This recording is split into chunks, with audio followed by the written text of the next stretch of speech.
정말 더운 여름입니다. 토요일날 초복을 지났죠. 그러니까 이제 여름도 한복판이고 또 어떻게 보면 이제 여름도 다 지나가는 중이에요. 요 근자에 인터넷을 좀 뜨겁게 달궜다는 사건 하나가 군부대가 많이 몰려있는 화천 지역에 있는 중국집 이야기입니다. 군인이 탕수육을 배달시켰는데 보통 이제 배달 음식들은 다 탕수육은 이렇게 스티로폼에서 이렇게 랩 싸서 이렇게 오죠. 근데 12,000원이라는데 아마 한 10개 정도가 겨우 들어있어요. 비쩍 마른 탕수육이. 그러니까 이게 너무 비싼 거 아니냐, 바가지 아니냐 하는 글을 올린 거예요. 그래서 이제 비난들이 막 쏟아지고 이렇게 하니까, 그리고 원래 그 지역들 장사꾼들이 군인 상대로 하는 폭리는 유명하기도 했거든요. 그러니까 여러 가지가 겹쳐져서 이제 문제가 되니까 중국집 사장이 마녀사장 하지 말라. 너희들이 그 사진만 보면 안 된다면서 사진을 또 하나 올렸어요. 그래서 이렇게 흙으로 빚은 도자기인지 이게 상아리 뚜껑 같은 그런 데다가 탕수육 올리고 이렇게 좀 야채도 좀 섞어서 이렇게 이걸 파는 거다 이렇게 올렸는데, 문제는 뭐냐면 사진에 올린 탕수육의 숫자도 10개 정도밖에 안 돼요. 양에는 전혀 변화가 없다는 거예요. 사람들이 그 음식 자체가 좀 무성의하다든가 이런 것 때문에 문제가 된 게 아니고 12,000원이라는 가격 대비해서 양이 너무 작다. 개당 1,000원꼴 하니까 양이 너무 작은 거 아니냐 이렇게 얘기를 했는데, 사장은 포장하고 새기름에 튀겨내고 양념 소스 좀 부어놓고 찍먹으로 온 거죠. 이걸 부먹으로 만들어 놓고 이렇게 놓고는 나는 원래 이런 탕수육을 파니까 아무 문제가 없는데? 라고 이야기했다는 거예요. 그리고 억울하다고 얘기한 거죠. 사람마다 자기 처한 입장에 따라서 기준이 달라요. 제가 오늘 이 말씀을 왜 드리냐 하면, 현존하는 기독교라는 종교, 그리스도교라고 하는 이 기독교라는 종교의 가장 큰 문제가 뭐냐 하면 말 그대로 기독론에 있다. 그래서 제가 토착신학을 이야기하기 전서부터 그랬지만 저는 어디 가서 기독교인이라고 얘기 안 해요. 저는 예수쟁이라고 얘기합니다. 저는 예수교인이에요 라고 이렇게 얘기를 해요. 왜냐하면 기독교는 예수를 기독론적으로 고백하는 것을 믿는 종교다, 이런 의미가 들어있단 말이죠. 예수를 믿는다기보다 예수를 기독론으로 고백한 것을 믿는다. 누가? 바울이. 그것을 믿는 것이 기독교예요. 근데 제가 누누이 기독론의 문제를 이야기합니다. 왜냐하면 유대 신해산 사실령 정도밖에 안 되는 야훼가 온 우주의 창조주일리도 무관하고, 또 에덴이라는 동산은 흙을 쪼물락쪼물락거려서 아담과 하와를 만들었는지 모르겠지만 그거는 유대인 이야기고, 이 야훼라는 신이 보편적 창조주가 될 수 있는 어떤 조건도 갖고 있지 않기 때문에, 그걸 기반으로 그렇게 인간이 태어났기 때문에, 그 인간이 야훼에게 죄를 지었기 때문에 인간은 죄를 가지고 태어난, 원죄를 가지고 태어난 인간이다. 그렇기 때문에 죄가 없는 성령으로 잉태된 예수가 있어야만 하고, 성령으로 잉태됐기 때문에 원죄가 없는 예수가 인간의 모든 죄를 해결할 수 있다는 구세주다. 그것 때문에 십자가에 못 박혀 죽은 것은 우리 인간의 모든 인류의 모든 죄를 대속하기 위한 행위이다 라고 고백한 기독론이 문제가 있다고 제가 말씀을 드린 거예요. 그래서 그냥 상식적으로 생각할 때 예수의 죽음은 유대 독립운동을 했으니까 십자가에 못 박혀 죽은 거예요. 그 형 자체가 그런 형벌이니까. 그래서 예수가 독립운동을 했다라고 이야기를 하면 성서 어디에 독립운동을 했냐는 얘기가 있냐는 거예요. 그런 이야기는 복음서에, 예수가 독립운동을 했다는 얘기는 복음서에는 없어요. 왜 없느냐를 얘기를 또 정말 자주 여러 번에 걸쳐서 이야기했어요. 바울의 기독론이 득세하면서 결론적으로 예수에 대한 다른 고백들, 역사적인 예수는 다 사라지고 종교 장사를 해야 하고 종교 사업하기 편한 기독론만 남았다는 얘기를 제가 여러 차례 벌써 말씀을 드렸단 말이에요. 그러니까 예수를 좋아해서 따라가는데 기독론이 아니어도 예수를 따라갈 수 있으니까, 아니 기독론이 아닌 예수를 따라가야 진짜 예수니까. 그래서 제가 기독론은 문제가 있다고 수차에 걸쳐서 몇 년째 지금 기독론으로 믿는 예수는 진짜가 아니다, 진짜 예수가 아니라는 얘기를 계속 했단 말이죠. 근데 이런 얘기를 하면 뭐 우리나라는 주로 장로가 주로 이러니까 이 칼뱅 이 떨거지들은 다른 얘기들을 자꾸 해요. 그 화천의 중국집 주인한테 그 니네 탕수육이 문제라고 얘기하니까 얼른 그릇을 바꾸고 새로운 기름에 튀겨내고 찍먹에서 부먹으로 바꾸고 거기에 양파 몇 조각이 더 얹어놓고 이거 봐 아무 문제 없잖아 하고 내놓은 것 같은 행동을, 똑같은 행동을 한단 말이에요. 교리적인 설명을 열심히 해야 돼요. 그것도 구약에서 막 찾아내서 얘기합니다. 그게 문제라고 얘기하는데 기독론의 바울의 기독론은 구약에 근거해요. 야훼가 창조주가 아니면 기독론 자체가 성립하지 않으니까. 그러니까 그렇기 때문에 그 야훼를 인정하다 보니까 구약의 그 너절한 이야기들과 교리들까지 다 같이 딸려 들어오게 된단 말이죠. 그게 문제라고 계속해서 얘기를 하는데 예수가 그리스도인 것, 메시아인 건 변함이 없어야 해. 탕수육은 10개가 12,000원이야 라는 생각을 절대 버리지 않는다는 거죠. 가격을 낮출 생각도 없고 탕수육 숫자를 늘릴 생각도 없어요. 그냥 그 탕수육 10개 안에서 양념을 조금 바꾸든가 소스 맛을 바꾸든가 그릇을 바꾸든가 뭐 이렇게 해가지고 결국은 자기네들이 팔려는 12,000원의 탕수육 개수 10개짜리 요 음식에 대해서는 절대 바꾸려고 하지 않는단 말이죠. 그렇기 때문에 뭐 근자에 들어서 무슨 뭐 남미 해방 운동을 했네 어쩌네 해방 신학이나 한국에 들어와서 그걸 또 가져다 와가지고 또 뭐 이런저런 양념을 쳐서 얘기하는 민중 신학이나 혹은 요새 또 젠더의 문제를 가지고 하는 여성 신학이나 아니면 뭐 또 뭐 구한말의 그 너절한 신학자들 실학자들이죠. 실학자들 생각을 끌어들여 가지고 뭐 누가 어쩌고 하면서 그걸 토착 신학이라고 주장하는 것들이나 한결같은 문제는 뭐냐면 탕수육 10개예요. 숫자를 늘리든 가격을 낮추든 해서 뭔가를 바꿔야 되는데 그건 그대로 두고 자꾸 양념만 친단 말이죠. 그래서 저는 그런 신학을 해방이나 민중신학이나 혹은 여성신학이든 뭐 그리고 뭐 다산 정유국 얘기하는 무슨 토착신학이다 이런 것들은 전부 뭐냐 하면 보세신학. 토착신학은 내 땅에서 나온 재료를 가지고 내 땅의 물건을 만들어내야 돼요. 토속적인 물건을, 전통적인 물건을 만들어내야 토착신학인 거예요. 서양의 거를 그대로 가져다가 재료를 그대로 가지고 박음질을 조금 열심히 잘하고 그것도 시키는 대로 서양 애들이 박음질 하라고 시키는 방법대로 박음질을 잘해서 서구식으로 꾸미는 것은 보세 가공이잖아요.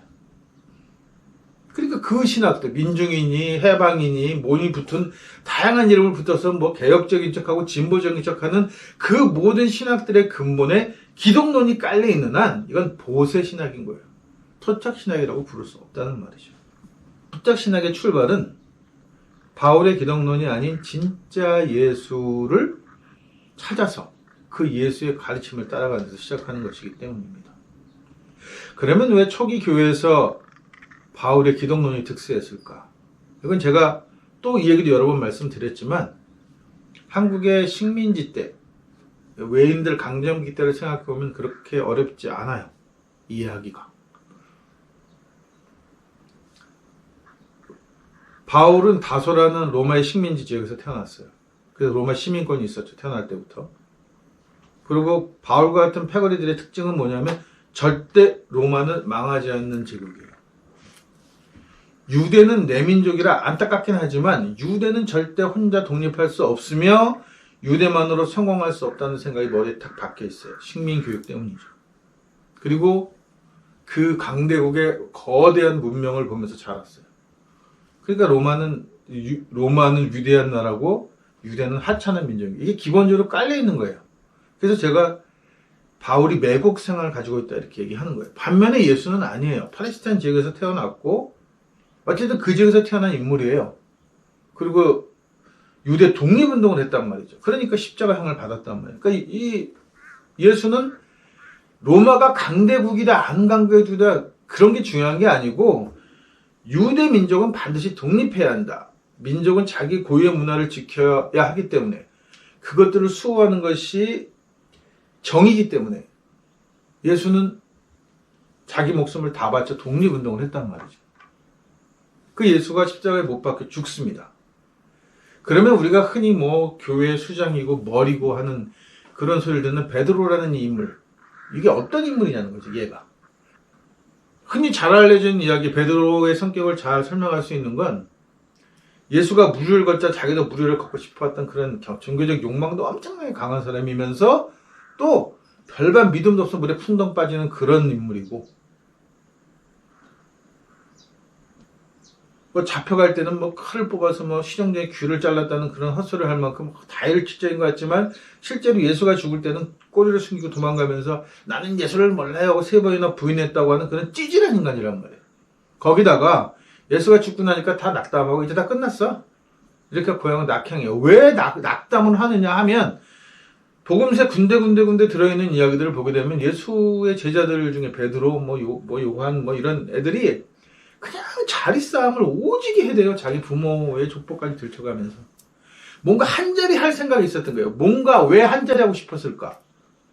예수가 유대 독립을 하게 되면 유대라는 나라가 다시 만들어질 거고 그때 한자리 해먹겠다고 하는 그 아주 얄팍한 욕망에 사로잡혀 있던 존재란 말이에요. 베드로가. 그러니까 예수가 죽었다고 하니까, 스승이 죽었다니까 뭐 죽은 처형 형장이니 장례식도 가지 않고 자기 몸을 사리면서 싹 고향으로 돌아가서 잠적해버리는 거란 말이죠.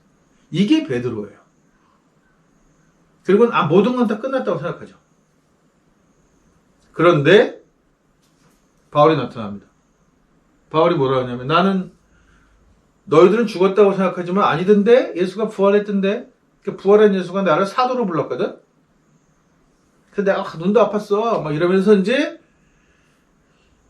죽은 예수를 다시 부활시켜서 그 부활한 예수를 유대인들의 전통적인 신앙인, 부활 신앙인이 메시아 신 이런 거를 섞어가지고 그리스도로 만들었단 말이에요. 그리고 베드로한테 얘기하는 거죠. 같이 할 거야, 안 할 거야, 이 장사를. 너같이 해가지고는 다 망한 거야. 왜? 베드로는 그런 인물이니까. 예수들 제자 중에 또 몇몇은 그렇지 않은 사람들도 있었어요. 예수 자체의 가르침이라든가 그런 것들이 좋아서 예수를 기억하고 있었던 사람들이 있는 반면 베드로는 철저하게 그런 욕망에 사로잡힌 아주 얄팍하고 천박한 성격을 가진 인물이에요. 그러니까 이 인물이 바울이 그런 얘기를 했을 때 훌러덩 넘어가는 거죠. 그러면 왜 바울은 그런 미천하고 별별이 없는 베드로를 끌어들여야만 했느냐? 예수의 제자 중에서 왜 베드로를 수제자라고 치켜 올리면서까지 베드로를 끌어오려고 했느냐? 다른 자들도 있는데. 왜요? 자기의 사도성을 인정받기 위해서는 예수의 제자가 꼭 필요했단 말이에요. 그 예수 제자 중에서도 가장 정치적인 욕망도 많고 이게 뭐 귀가 얇아서 이리저리 잘 휘두를 수 있는 인물을 찾았는데 그 인물이 딱 베드로였던 거죠. 베드로를 딱 지목해서 베드로와 협상을 하게 됩니다. 그렇게 하고 결국 베드로가 중심이 돼서 결국은 또 한 자리 해먹겠다고 막 오지고 볶았던, 이제는 정치적으로는 더 이상 자기네들이 뭔가 한 자리를 해먹을 수 없는데 바울의 제안으로 종교적으로 뭔가 한 자리를 해먹을 수 있는 기회가 생긴 거죠. 이게 왜 가능하다고 믿게 되느냐 하면 느헤미야가 했던 사건하고 반복이기 때문에, 재현이기 때문이에요. 느헤미야가 바벨론 포로로 돌아오면서 성전을 재건축하고 거기서 레위족이라고 하는 이런 개똥 같은 또 하나를 그런 이야기를 만들어서 뭐 순수 혈통이 어떻고 오직 하나님만을 섬기는 제사장 민족이고 뭐 요런 부족이고 하는 요런 류의 이야기를 만들어 가지고 성전을 독점해서 이제까지 유대가 장사를 해먹었단 말이에요. 그걸 잘 알죠. 그러니까 이 바울의 제안은 기독교라는 종교를 또 만들어서 여기서 우리가 또 노른자 한 자리를 해먹을 수 있겠구나라는 생각을 하게 돼요. 이미 뭐 다 개털됐는데 고향 가서 뭐 새롭게 뭘 할 수 있는 게 있어요? 배원군 고구나 잡던 어부 주제에 뭐 다 털고 갔다가 뭐 돌아와가지고 하려니까 뭐 눈치도 보이고 언제라도 신고하면 잡혀갈지도 모를 것 같고 막 불안한 상황인데 바울이 턱 이런 제안을 하니까 얼씨구 하고 덥석 웁니다. 그리고 뭐 오순절 성년사 같은 그런 종교쇼를 하면서 급기야 예수를 부활한 예수를 만들고, 그리고 이제 사람들한테 우리한테도 예수가 찾아왔었어, 부활한 예수가, 이렇게 하면서 마치 예수가 부활했던 사건이 진짜 있었던 사건이냐 양념을 치면서 종교 장사를 시작하는 거란 말이에요. 그런데 바울 패거리한테 베드로 패거리들은 항상 눈에 가시죠. 우리가 사도성의 정통성을 인정받기 위해서 베드로가 필요했던 거지 베드로가 정말 필요한 존재는 아니에요. 그러니까 어떻게 해요? 끊임없이 베드로한테 꼬리표를 달아듭니다. 너는 예수가 죽을 때 3번이나 모른다고 부인했던 찌질이야. 그 딱지를 뗄 수 없어요. 계속해서 뭔가 베드로가 입지를 굳히고 자기 세를 구축할 만하면 그 패거를 보고 너희들은 말이야 예수를 3번이나 부인했던 그런 찌질한 종자들이야. 이 정치적인 공세에 계속 시달리게 되죠. 결국 베드로는 순교라고 하는, 결국 내가 죽어야 되겠구나 하는 생각을 할 수밖에 없는 거예요. 그 패거리 그렇게 몰아가는 거예요. 결국 그래서 베드로는 교회의 수장이라고 하는 베드로, 그 어마어마한 베드로 성, 자기 이름을 딴 베드로 성당이라고 하는 그런 후광을 끝까지 죽어서까지도 갖게 되는 그런 인물로 자리 잡게 돼요. 실질적으로 노른자위의 성직 그룹은 바울 패거리들이 완전히 독식하게 된 거죠. 이러면서 이제 후에 어떤 종자들이 들어오냐면 어거스틴 같은 만이교 쓰레기도 들어오고, 그 다음에 콘스탄틴 같은 이 정말 정촉에 사로잡힌 황제가 들어와서 이걸 또 3위일체라고 하는 말도 안 되는 개떡 같은 교리를 또 밀어붙이고, 이러면서 기독교에서는 뭐가 없었냐면 예수가 증발해보여요. 그래서 딱 뭐가 됐냐 하면 무조건 탕수육은 12,000원이야. 근데 탕수육 개수는 10개야. 거기다 토를 달지 마. 11개를 만들면 2단이야. 12개, 13개를 주는 놈은 그거는 뭔가 다른核심이 있어. 11개, 12개, 13개부터 그건 탕수육이 아니야. 이렇게 얘기한단 말이에요. 그러니까 기독론의 문제점을 얘기해서 다 얘기하고 난 다음에 장로교 쪽 애들, 금뽕주의 애들하고, 아니면 장로가 아닌 것도 한국교는 다 마찬가지예요. 걔들하고 마주 앉아서 마지막에 어떤 느낌을 제가 받느냐 하면, 탕수육을 만드는 중국집 사장하고 둘이 마주 앉아서 탕수육 개수를 셉니다. 1, 2, 3, 4, 5, 6, 7, 8, 10. 다 쉬었어요? 그리고 탕수육 사장 얼굴을 쳐다보면 사장 얼굴이 근데 뭐 어쩌라고, 10개인데 뭐 하는 얼굴을 하는 거예요. 그러니까 이 머릿속에서 탕수육은 10개가 바뀌지 않는 거죠. 기독론이 바뀌지 않습니다. 그래서 결별할 수밖에 없는 거예요.